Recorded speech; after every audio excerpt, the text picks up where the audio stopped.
Shana Tova, everyone. Wishing you goodness and sweetness as we enter into these first moments of 5782.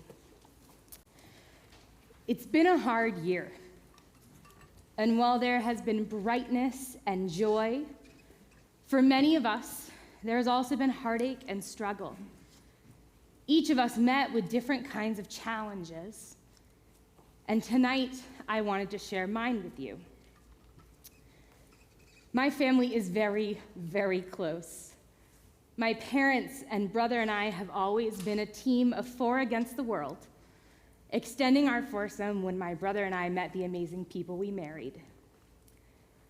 Our team has been deeply challenged this year, and through the challenges, strengthened and connected to an entirely new level. In the first days of January 2021, as the world said goodbye to the awfulness that was 2020 and rounded the corner into what we hoped and prayed would be a better year, my family got a diagnosis. My dad, HPV-driven squamous cell carcinoma, cancer. I got the news at 4:30 on a Friday afternoon, and I was here on this bima streaming Shabbat services into your homes at 6, purposefully and consciously separating my role as a rabbi in this congregation and my role as my father's daughter who was struggling. While we were reeling from a cancer diagnosis, they'd caught it early, and the prognosis was excellent. His top in the country medical team at Mass General Hospital was even throwing around the word cure. We were optimistic about outcome as we dreaded the path to get there. A truly intensive course of treatment, so intense many cancer centers don't offer it. 7 weeks of brutal head and neck radiation 5 days a week, and once a week chemo on top of that. Most people who go through this kind of treatment, they warned, end up on a feeding tube and need to be admitted to inpatient care for at least some period, which thank God he avoided as he fought his way through treatment with bravery and determination. We were scared and sad and angry and shaken that this was happening to my dad, who is strong and capable and can do just about anything. So much so that I didn't know until I went to college that normal people, not just the ultra-wealthy, hired people like electricians and plumbers and painters and carpenters into their homes. I just assumed everyone had someone like my dad in their house who could just do it all. But now my dad had cancer, and we were walking headfirst into a nightmare, and all of this in a pre-vaccine pandemic world. So I watched on FaceTime as my dad got progressively sicker, as he dropped 40 plus pounds, as the beard he'd had my entire life faded away, as he slept more and more of the day. I watched as my mom settled into this new routine as caretaker, spending more hours alone as he slept, which meant more and more hours on the phone with me, hoping to make her feel a little less alone. It was really, really hard. My dad finished treatment the week before Passover. Talk about celebrating freedom and liberation. He finished treatment and slowly turned the corner towards the refuah shlema, the full and complete healing we'd been praying for months. In May, we got the best news we could have received, an unexpectedly early result of no evidence of disease. There was joy and a sense of victory and gratitude and mostly overwhelming relief. And then 3 days later, the other shoe dropped. Lymphoma. He had an entirely separate, unrelated second cancer growing in his body. Stage 2 follicular lymphoma. It was a massive blow, The balloon we'd slowly been filling with optimism and positive energy had been popped in an instant. It felt like he and we, by association, had just fought this massive battle and won.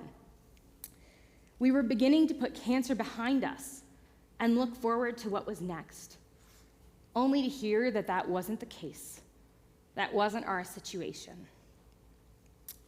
So there were 3 more weeks of radiation in July, and more scans and tests, a bone marrow biopsy.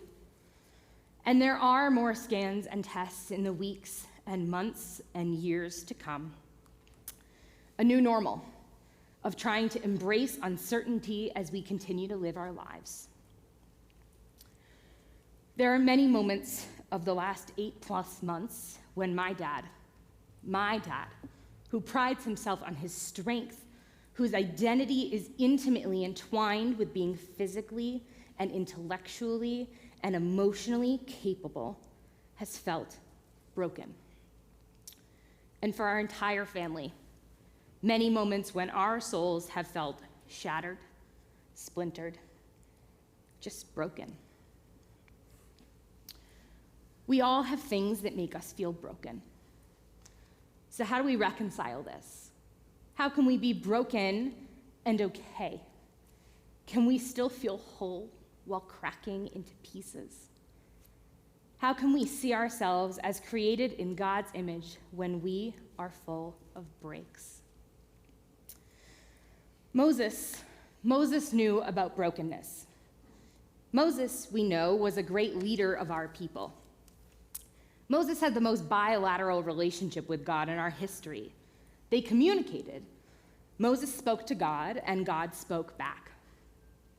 Moses led the Israelites out of Egypt, out of slavery, with a big dramatic scene. The sea parting, opening a runway to freedom, only to close back up as the Egyptian chariots were swallowed. Out of Egypt into freedom.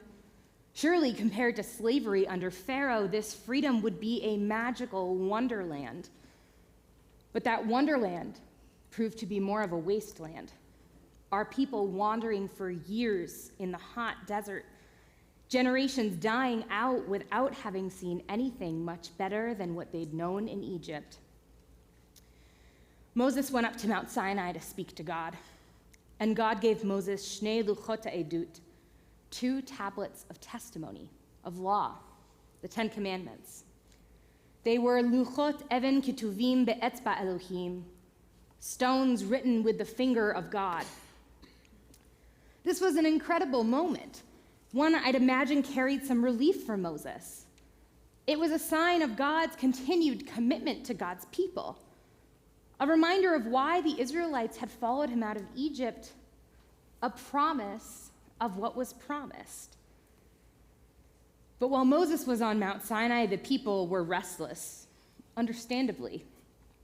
They'd followed this man who the Torah tells us was a tentative leader and not a strong public speaker, into the desert with a promise of something better, and they hadn't seen much evidence.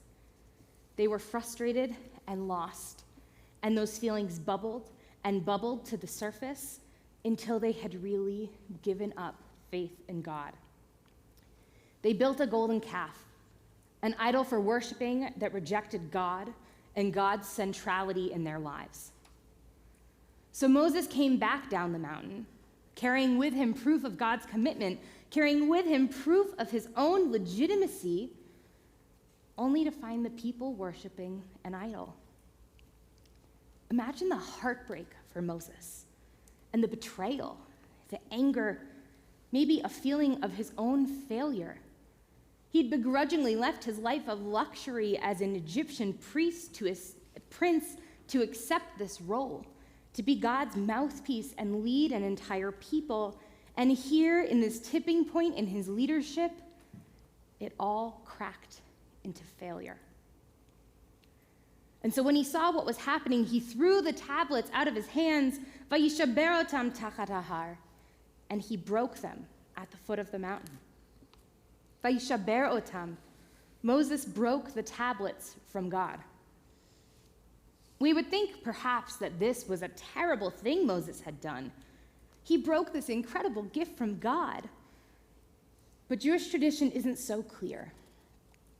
In the final 3 verses of the Torah, it says that never again did a prophet arise like Moses, who God singled out face to face to do the sacred work God set out for him, and for all of the great might and power, asher asa Moshe le'enei kol Yisrael, that Moses did before the eyes of all of Israel. Our great commentator Rashi believed that the might and power that Moses showed before the people of Israel was in fact the moment he broke the tablets. In speaking to Moses, God refers to those tablets as haluchot arishonim asher shibarta, the first tablets you broke, asher shibarta, that you broke. At the end of Deuteronomy, repeating that word asher is evidence for the rabbis that this is the moment that Moses showed true strength.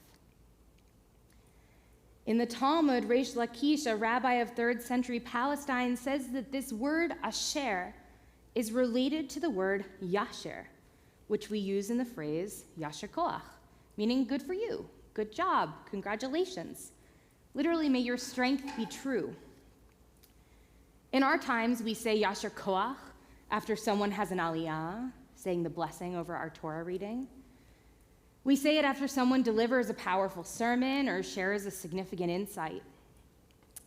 In the Talmud's discussion of the tablets Moses broke, Reish Lakish says, Yasher kochacha sheshibarta.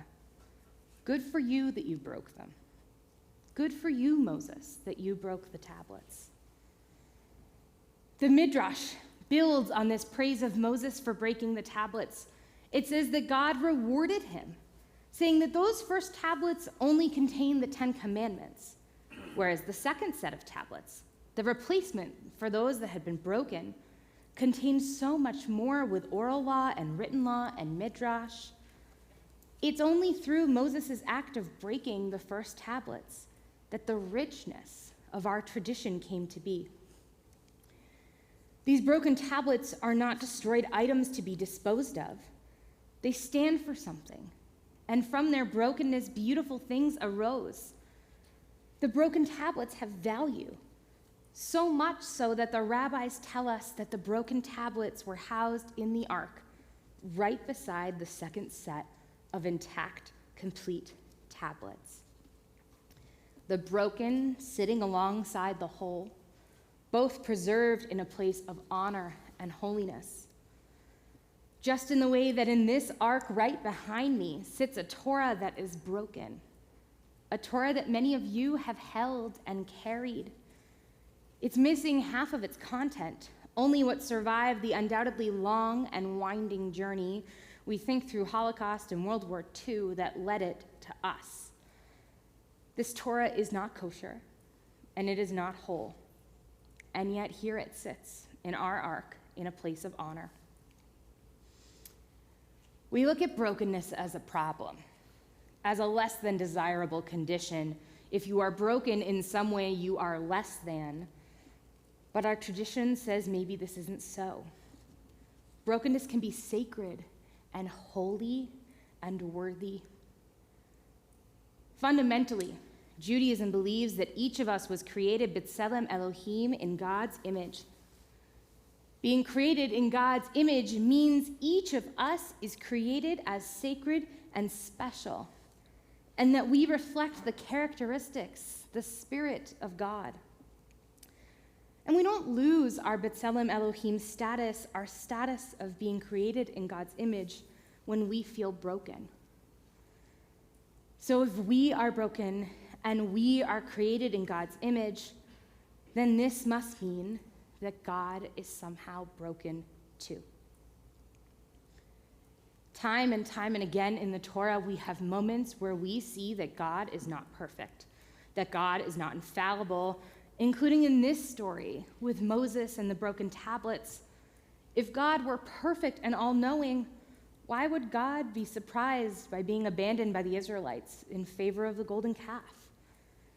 And if God were perfect and God, and perhaps by association, God's world was without brokenness, why would bad things happen? We can see God as powerful and mighty and full of blessing. We can offer our gratitude to God for the good things in our lives. We can believe in God, and we can believe in a God that is broken just as we are. We say in our morning prayers that God created us b'chokhmah, in wisdom.